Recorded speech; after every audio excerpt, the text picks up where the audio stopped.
திருக்குற்றாலம் கோயில் முழு வரலாறு. அன்பார்ந்த பார்வையாளர்களே, இயற்கையும் ஆன்மீகமும் ஒன்றாக கலந்திருக்கிற அற்புத தலம். தண்ணீரின் சத்தமும் வேத மந்திரங்களின் ஒலியும் இணையும் புனித நிலம். அதுதான் திருக்குற்றாலம். திருக்குற்றாலம் குற்றாலநாதர் கோவில். இன்று நாம் பார்க்கப் போகிறது கோயிலின் முழு வரலாறு.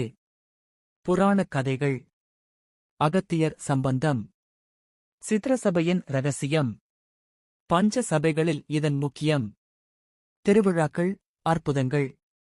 திருக்குற்றாலம் என்றால் என்ன? திருக்குற்றாலம் அல்லது குற்றாலம் என்பது தமிழ்நாட்டின் தென்காசி மாவட்டத்தில் அமைந்துள்ளது. புகழ்பெற்ற அருவிகளால் உலகம் அறியும் இடம். சிவபெருமானின் புனித ஸ்தலம். இங்கு இருக்கும் முதன்மை தெய்வம் குற்றாலநாதர், சிவன். குயல்வாய்மொழி அம்மன், பார்வதி. இது நடராஜரின் பஞ்ச சபைகளில் ஒன்று. இதை சித்திரசபை என்று அழைக்கப்படுகிறது.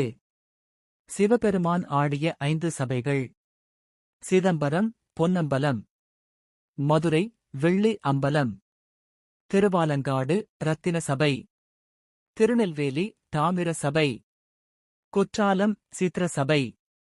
குற்றாலத்தில் சிவன், நடராஜர் ஆகஸ்ட் ஆடி அருள் புரிகிறார். சித்திரசபை ஓவியங்களால் அலங்கரிக்கப்பட்டது. புராண கதைகள் சுவர்களில் வரையப்பட்டுள்ளது.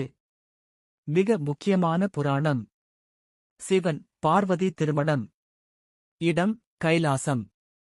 அப்போது உலகம் முழுவதும் தேவர்கள், முனிவர்கள். வடதிசை மிகவும் கனமாகிவிட்டது. அதனால் சிவன் சொன்னார், அகத்தியா, நீ தெற்கே போ. அகத்தியர் மனதில் வருத்தம். நான் திருமணத்தை பார்க்க முடியலையே. அதனால் அவர் குற்றாலத்தில் தவம் இருந்தார். சிவன் அருளால் அவருக்கு திருமண தரிசனம் கிடைத்தது. அதே உருவத்தில் சிவன் இங்கு தோன்றினார். அதனால் இந்த தலம் அகத்தியர் தரிசன ஸ்தலம். குற்றாலம் என்றால் அருவிகள், இயற்கை மருத்துவம். முக்கிய அருவிகள்: மெயின் ஃபால்ஸ், ஐந்தருவி, பழைய குற்றாலம். நம்பிக்கை: இந்த நீர் பாவ நிவர்த்தி தரும். தாமிரபரணி நதி இங்கு தொடங்குகிறது. கோயில் அமைப்பு: சங்கு வடிவில் கட்டப்பட்டது. சங்க கோவில் என்று அழைக்கப்படுகிறது. முக்கிய அம்சங்கள்: கருவறை, சித்திரசபை, திருக்கூட மண்டபம், அம்மன் சன்னதி. 64 சக்தி பீடங்களில் ஒன்று என கருதப்படுகிறது. இந்த தலம் 275 பாடல் பெற்ற சிவஸ்தலங்களில் ஒன்று.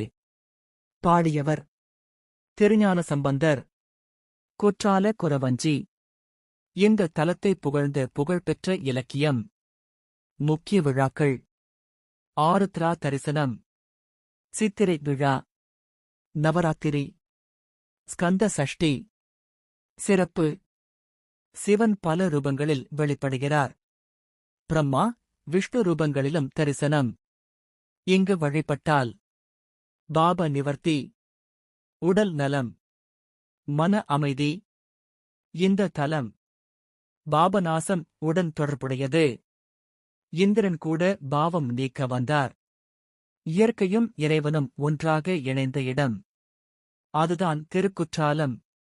நீங்கள் வாழ்க்கையில் ஒருமுறை கண்டிப்பாக தரிசிக்க வேண்டிய தலம். இந்த வீடியோ பிடித்திருந்தால் லைக், ஷேர், சப்ஸ்கிரைப் செய்ய மறக்காதீர்கள்.